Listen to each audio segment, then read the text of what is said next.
Hi everyone! Welcome to Bentong's kitchen. My kitchen, hindi naman. Okay, today, we're not doing anything and we don't have work from home or wala kaming kailangan talagang gawin for the rest of the day. So instead of Netflixing all day, me and my assistant, Misha, we decided that we will bake bread this afternoon.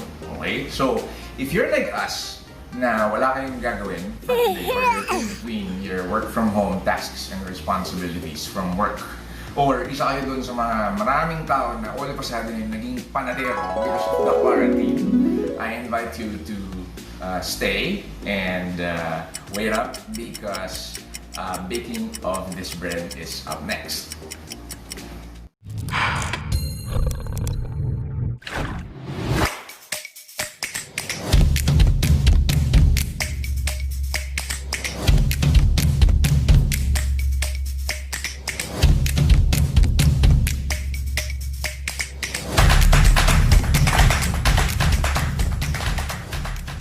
Welcome back! So now we're going to assemble all our ingredients for baking our loaf of bread. So, sobrang simple lang to and sobrang konti lang yung kailangan ninyong ingredients. So, if you look here, so we have all-purpose flour.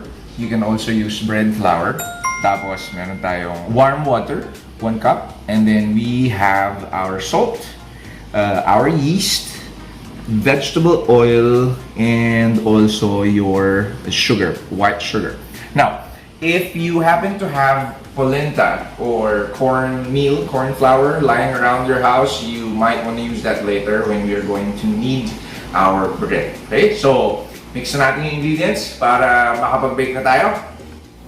So this is your hot water, and then put your yeast.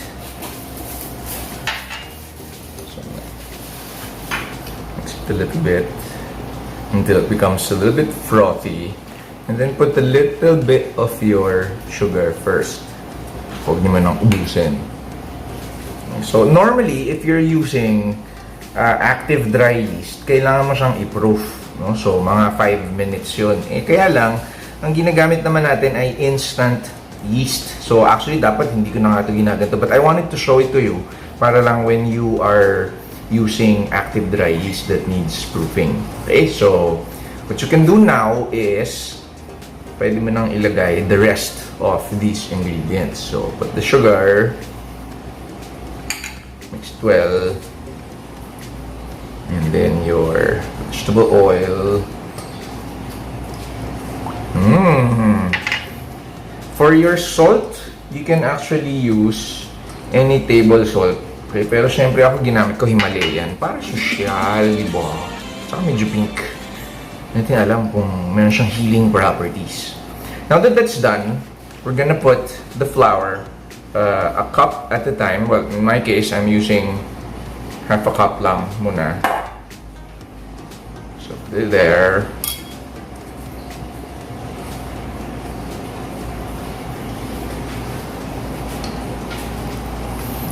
So as you can see, it becomes a little bit chunky. So put another one until maubos nyo na siya. So huwag nyo masyadong madaliin kasi parang relasyon lang yan. Diba? Pag minamadali mo, may mga hindi nangyayaring maganda. Wow! Ganon talaga yung mga hugatan levels natin. So yan, wait. So as you can see, it's starting to get a little bit clumpy. Okay, pero you'll see meron pa siya dun sa mga gilid-gilid. Okay, so I'm using this kind of, nakalimutan ko yung tawag sa kanya, basta yun, yung scraper. Okay, so we'll put the remaining. Tada! And then just keep on mixing.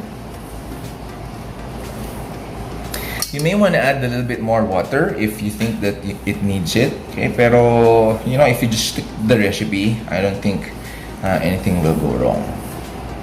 Sinabitan ko yung panghalo ko, ginawa akong mas matigas. Sabi kasi nila minsan dapat daw mas maganda pag mas matigas. Okay, so this is almost ready. We can start kneading it. Okay, what you're gonna need to knead it, a little bit of flour. Kung meron kayong polenta or corn flour, it will be best if you use that here para meron siyang a little bit of crunch pagka niluto mo siya. Okay, so kunin na natin siya. We are Ta-da! So what you do is you knead it like that. Kung may mga yan. So how you do it is you press it with the lower part of your palms. Okay, so palayo. Away from you. Then those furthest from you, you fold it back. Okay, then you go like that. Again. And when you're done, you turn it to the other side. Okay. So knead. And this one, you knead back. You might need a little bit more flour to help you with it.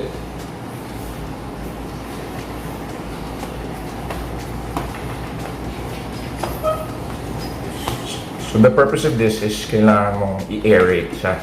So yung mga yeast, no? To incorporate it so that later on it will be a little bit bubbly. This one, pull it back, knead. Oh, medyo ano yung a little bit more. A few moments later.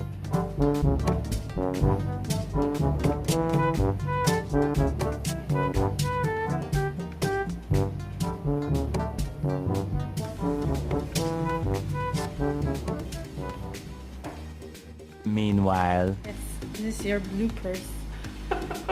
This is me videoing him in the stairs with Casper. Hello, Casper! And Ate. Sasama ko talaga yan. Akala nyo, no? Siyempre parang mga fans yung mag-like din. Ayan. So, what you're gonna do is you're gonna grease your mixing bowl. Okay lang yan. Tatagalan ko na lang mamaya.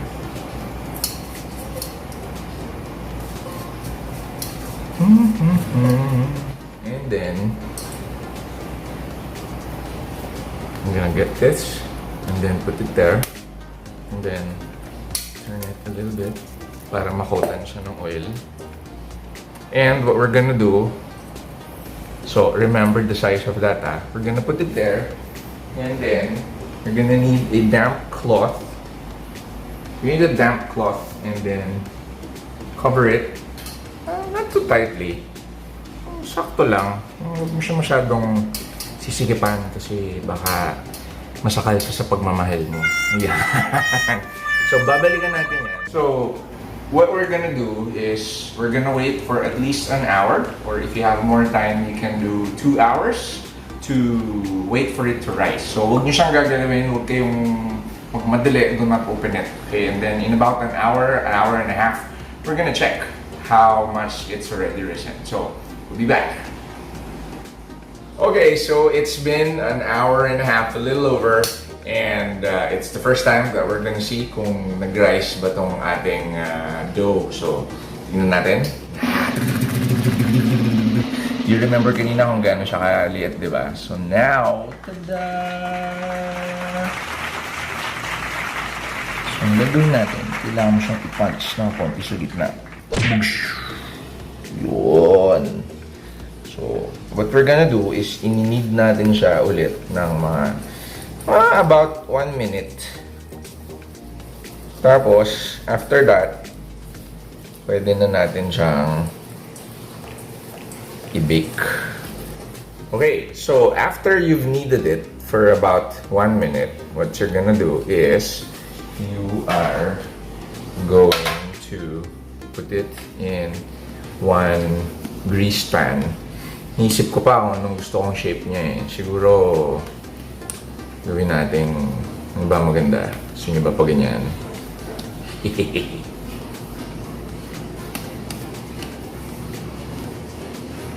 Put it here.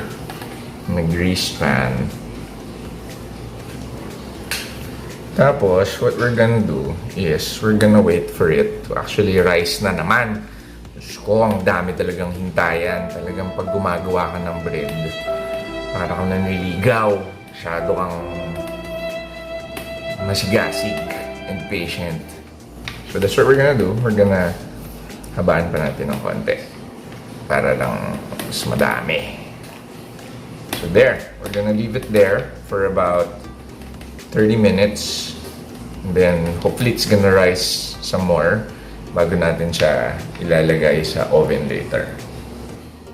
Okay, so it's been a little over 35-40 minutes since we left our kneaded dough, waiting for it to rise. So, as you can see now, here it is.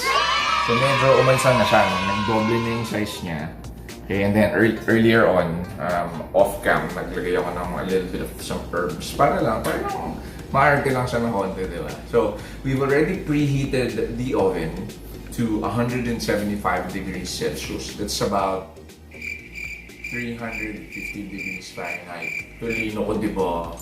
So, it's already preheated, so let's put it in, and then we're gonna bake it for about 30 to 40 minutes.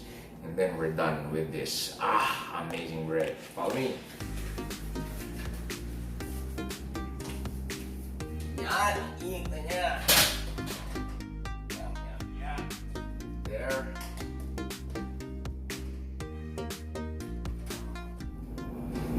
And we're gonna go. 30 to 40 minutes and we're done. Okay, so it's already been a little over 30 minutes, so it's time for us to check out our oven to see if it's cooked. I actually turned it off already because it's been more than 30 minutes, but it's the first time that we're gonna open it. So let's see. Oh yeah, there you go. Woohoo! And then here.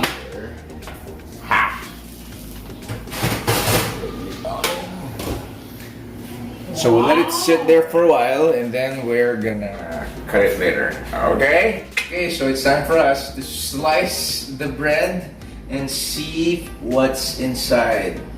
Let's put it. Makunat siya sa labas. Pero, look. It's so full. Look. Oh, yeah. Kain tayo! Now let's try cutting in the middle. Look at that. Oh, yeah. Yummy! I hope you like my easy homemade bread recipe and this vlog. So this is BJ, Bentong, and friends.